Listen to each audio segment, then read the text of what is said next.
सभी शिक्षक साथियों को मेरा प्रणाम।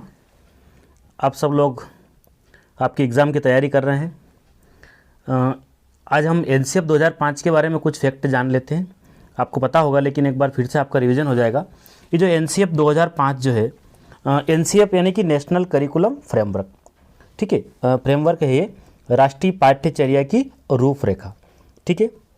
तो ये जो दस्तावेज जो है ये आपका एनसीएफ 2005 जो है, इसकी जो पहल की है वो मानव संसाधन विकास मंत्रालय के द्वारा पहल की गई है। जो इसका उद्देश्य है वो बोझ रहित शिक्षा, ठीक है। और लागू कब हुआ ये? 1 जुलाई 2005 को। तो मानव संसाधन विकास मंत्रालय की पहल पर प्रोफेसर यशपाल समिति, जिसमें है ना 35 मेंबर थे, ठीक है, वो अध्यक्ष थे इसके। और एनसीएफ की जो कार्यशाला है वो एनसीईआरटी नई दिल्ली में रखी गई थी, ठीक है। और ये मुख्यतः एनसीएफ 2005 जो है ये बाल केंद्रित है, ठीक है, बिल्कुल ये बाल केंद्रित है। इसमें बालक को ध्यान में रखकर ही सारी नीतियाँ बनाई गई।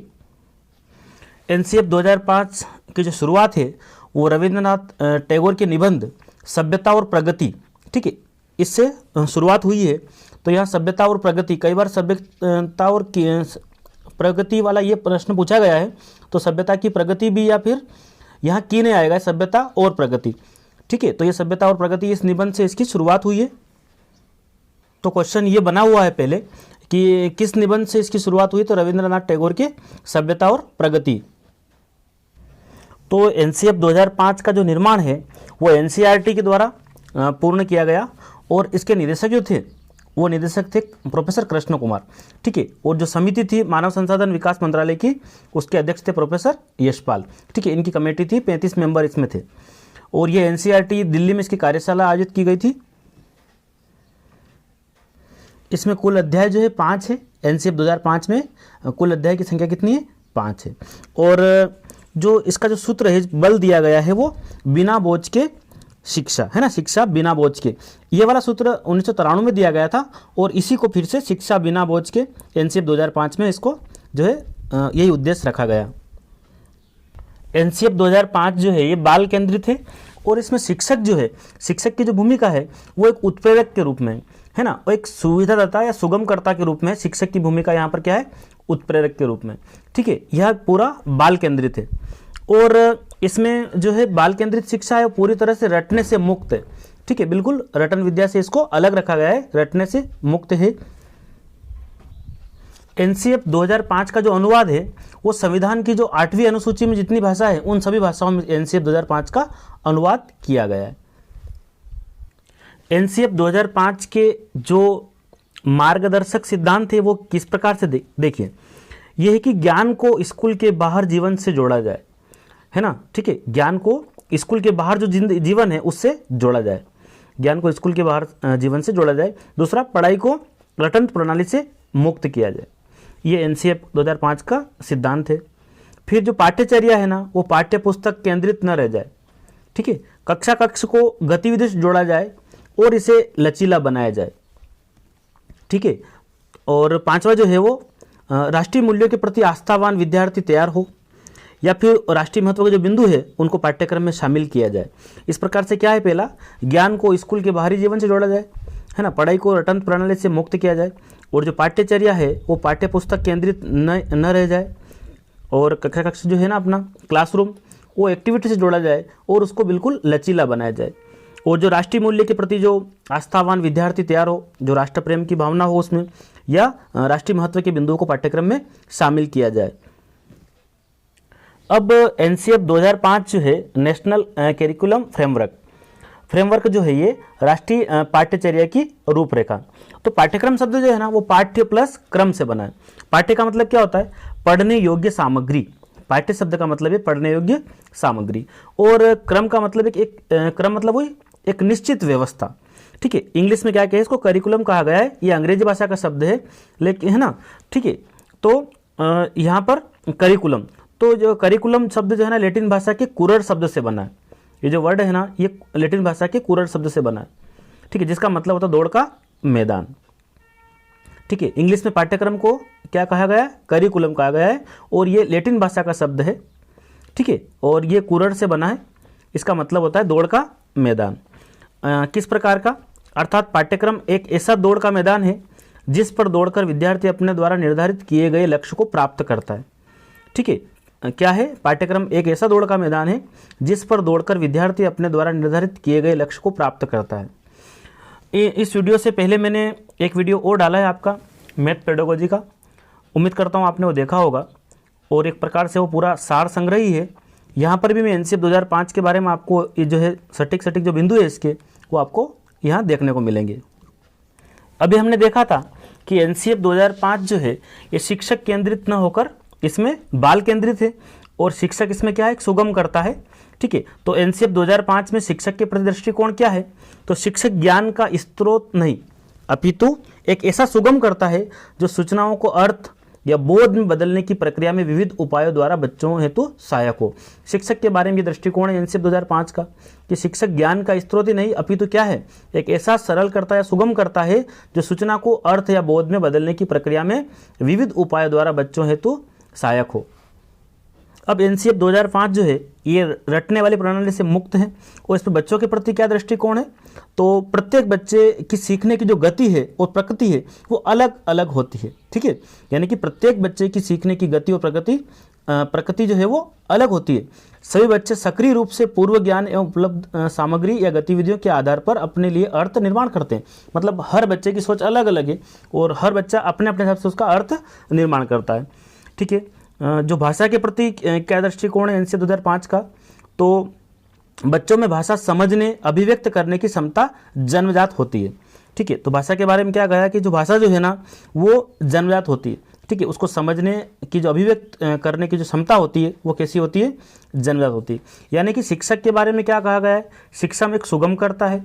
बच्चों के प्रति क्या दृष्टिकोण है कि बच्चे जो है सीखने की जो गति और प्रकृति अलग अलग होती है। ठीक है, और वो कैसे पूर्व ज्ञान से रिलेट करके किसी चीज़ को समझ सकते हैं, अपने लिए अर्थ निकालते हैं। भाषा के प्रति क्या है कि भाषा को जो समझने के लिए क्या है, उसकी क्षमता जन्मजात होती है। एनसीएफ 2005 में गणित के प्रति क्या दृष्टिकोण है? तो जो गणित है ना उसके टॉपिक्स को है ना दैनिक जीवन से जोड़ना, जो है उसको मूल संरचना को समझना, दैनिक जीवन में जो काम आने वाली चीज़ें इनको समझना, ये गणित के प्रति इसका दृष्टिकोण है। इसमें जो बल दिया गया है एनसीएफ 2005 में, शांति के लिए शिक्षा। ठीक है, शांति के लिए शिक्षा, लर्निंग विदाउट बर्डन, मतलब बिना भार के अधिगम, है ना, बिना बोझ वाली शिक्षा। एनसीएफ 2005 के जो भाषाई सलाहकार थे वो थे प्रोफेसर नामवर सिंह। ठीक है, ये एनसीएफ 2005 में भाषाई सलाहकार थे, और एनसीएफ 2005 में त्रिभाषा सूत्र लागू हुआ था। ठीक है, भाषा का जो फार्मूला था वो 3 भाषा वाला था। पहली लैंग्वेज आपकी हिंदी रहेगी, और द्वितीय भाषा आपकी अंग्रेजी, और तीसरी जो लोकल स्थानीय भाषा जो है आपकी वो यहाँ पर रहेगी। तो त्रिभाषा का फार्मूला जो है एनसीएफ 2005 में दिया गया है। एनसीएफ 2005 में सुझाव दिए गए ना, प्रमुख सुझाव वो इस प्रकार है कि जो प्राथमिक शिक्षा होगी ना वो मातृभाषा में होनी चाहिए। ठीक है, प्राथमिक भाषा में मातृभाषा। ठीक है, और आपका शिक्षण का जो फार्मूला है वो कैसा होना चाहिए? वो ज्ञात से अज्ञात की ओर। ठीक है, ज्ञात से अज्ञात की ओर, और मूर्त से अमूर्त की ओर। ठीक है, तो मूर्त और अमूर्त के बारे में मैंने इससे पहले वाले वीडियो में आपको समझाया था, और इसमें यह बताया गया है कि सूचना जो है ना, इन्फॉर्मेशन, इसको नॉलेज यानी कि ज्ञान मानने से बचा जाए। ये कई बार पूछा गया है कि एनसीएफ 2005 के अनुसार क्या सही है? तो सूचना को ज्ञान मानने से बचा जाए, ये वाला जो प्रमुख सुझाव दिया है कि इन्फॉर्मेशन को नॉलेज मानने से बचा जाए। उसके बाद जो मोटी मोटी किताबें होती ना, विशाल पाठ्यक्रम व मोटी किताबों, ये असफलता का प्रतीक है, ऐसा सुझाव दिया गया। उसके बाद जो हम नैतिक मूल्य या मूल्य के बारे में जानकारी देते ना, तो मूल्य को उपदेश देकर नहीं बल्कि वातावरण देकर स्थापित किया जाए। और जो पेरेंट्स है उनके लिए भी इसमें क्या है सुझाव कि जो अभिभावक है उनको इस सख्त संदेश दिया जाएगा कि बच्चों को छोटी उम्र में निपुण बनाने की आकांक्षा रखना गलत है। मतलब एक छोटी सी उम्र में उनके ऊपर बोझ देना या उनको टारगेट पूरा करवाना है ना, उनसे आकांक्षा रखना गलत है निपुण बनाने में। ठीक है, तो अभिभावकों को सख्त संदेश दिया जाएगा, बच्चों को छोटी उम्र में निपुण बनाने की आकांक्षा रखना गलत है। उसके बाद बच्चे जो हैं वो उनको स्कूल से बाहर के जीवन से जोड़ा जाए, यानी कि क्या है, बच्चों को स्कूल के बाहर जीवन से तनाव मुक्त वातावरण प्रदान करना। ठीक है, और सजा और पुरस्कार जो है उसकी भावना को भी सीमित रखा जाए, सजा और पुरस्कार की भावना को सीमित, ये प्रमुख सुझाव दिए हैं। उसके बाद जितने भी सांस्कृतिक कार्यक्रम वगैरह होते हैं ना, उसमें मनोरंजन की जगह सौंदर्य बोध को बढ़ावा देना। ठीक है, सांस्कृतिक कार्यक्रमों में मनोरंजन की जगह सौंदर्य बोध को बढ़ावा दे, इस प्रकार प्रमुख सुझाव दिए गए हैं। शिक्षण अधिगम में मातृभाषा का प्रयोग किया जाए। ठीक है, अच्छे विद्यार्थी के बारे में क्या बताया गया है कि अच्छा विद्यार्थी वह है जो तर्कपूर्ण बहस के द्वारा अपने मौलिक विचार शिक्षा के समान प्रस्तुत करता है। ठीक है, उसके बाद पुस्तकालय में जो बच्चे किताबें चुनते हैं ना, तो पुस्तकालय में बच्चों को स्वयं पुस्तक चुनने का अवसर देना। ठीक है, पुस्तकालय में बच्चों को स्वयं पुस्तक चुनने का अवसर देना, ये प्रमुख सुझाव जो है एनसीएफ 2005 में दिए गए हैं। और ये बताया गया है कि जो खेल कूद है ना, वो आनंद व सामूहिकता की भावना के लिए रिकॉर्ड बनाने के बाद रिकॉर्ड तोड़ने की भावना को बढ़ावा न दे। ठीक है, रिकॉर्ड बनाने के बाद रिकॉर्ड तोड़ने की भावना को बढ़ावा न दे। ठीक है, और जो शिक्षक हैं उनको अकादमिक संसाधन या नवाचार आदि जो समय समय पर उनको उपलब्ध कराया जाए, उनको पहुंचाए, है ना। जितने भी चीज़ें हैं उनको शिक्षकों के लिए वो अकादमिक संसाधन और नवाचार, बालकों के पढ़ाई संबंध जितनी भी चीज़ें हैं उनको समय समय पर उनको पहुंचाया जाए। और सुझाव भी दिया गया है कि बालकों के चहुमुखी विकास पर आधारित पाठ्यचर्या। ठीक है, बालकों के चहुमुखी विकास पर पाठ्यचर्या सभी विद्यार्थियों हेतु समावेशी वातावरण तैयार करना। उसके बाद जो सह शैक्षणिक गतिविधियां होती है ना, उनमें बच्चों के अभिभावक को भी जोड़ा जाए और मानसिक स्तर और योग्यता के अनुसार पाठ्यक्रम का निर्धारण हो। ठीक है, शांति शिक्षा को बढ़ावा, महिलाओं के प्रति आदर एवं जिम्मेदारी का दृष्टिकोण विकसित करने के कार्यक्रमों का आयोजन करना, ये सब एनसीएफ 2005 के प्रमुख सुझाव है।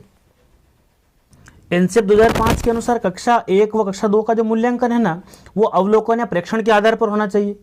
ठीक है, और इसमें है ना एनसीएफ 2005 जो प्रारंभ करने के लिए कितने फोकस समूह हैं, तो आपको बताना 21 फोकस समूह बनाए गए। एनसीएफ 2005 प्रारंभ करने के लिए कितने फोकस समूह बनाए गए, तो 21 फोकस समूह है। और पाठ्यक्रम निर्माण की आवश्यकता क्यों होती है, जो शिक्षा के उद्देश्य है ना उनको प्राप्त करने के लिए पाठ्यक्रम निर्माण की आवश्यकता क्यों है, तो शिक्षा के उद्देश्यों को प्राप्त करने के लिए।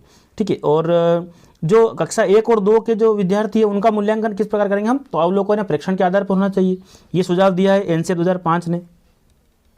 एनसीएफ 2005 में जो बल दिया गया है वो करके सीखने पर।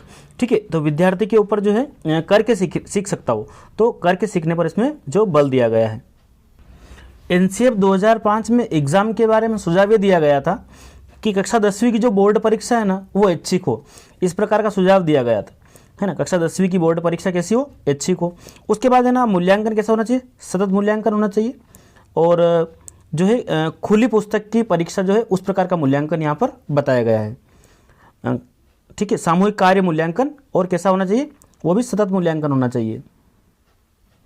एनसीएफ 2005 के जो अंग या भाग बताए गए वो 5 भाग है।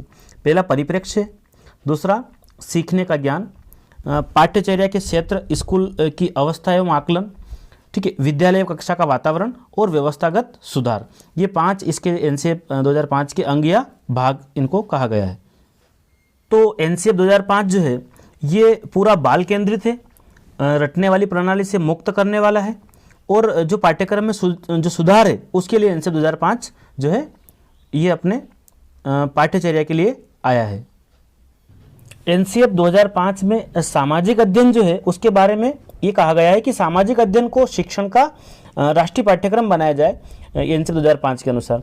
और इसमें क्या होगा कि सभी स्तर के जो विद्यार्थी है लैंगिक और सभी स्तर के विद्यार्थियों के लैंगिक और स्वास्थ्य संबंधी जो मुद्दे हैं उन सबको इसमें शामिल किया गया। ठीक है, तो एनसीएफ 2005 में सामाजिक विज्ञान जो अध्ययन है इसको शिक्षण का राष्ट्रीय जो है पाठ्यक्रम बनाया जाए, और बोझ रहित शिक्षा तो है ही इसका उद्देश्य। उसके बाद सभी स्तर के विद्यार्थियों के लैंगिक और स्वास्थ्य संबंधी जो मुद्दे हैं उन सबको इसमें शामिल किया जाए।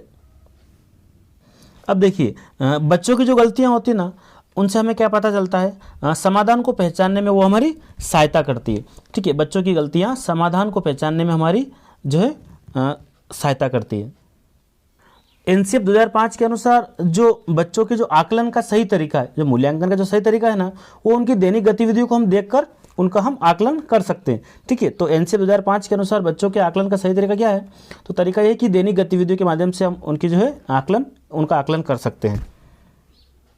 तो एनसीएफ का फुल फॉर्म पूछा जाए तो नेशनल करिकुलम फ्रेमवर्क, ठीक है, राष्ट्रीय पाठ्यचर्या की रूपरेखा, ये जो है 1 जुलाई 2005 को लागू हुआ। ठीक है, और इसका उद्देश्य वही बिल्कुल बाल केंद्रित है और बोझ रहित शिक्षा है। उम्मीद करता हूँ आपको जो है आपका एक प्रकार से रिवीजन हो गया है और थोड़ा फास्ट तरीके से इसमें बताया गया है। इससे आगे हम देखेंगे कि जो हमारा RTE 2009 है उसमें क्या क्या चीज़ें जो है वो उनको हम देखेंगे। आप सभी को बहुत बहुत धन्यवाद।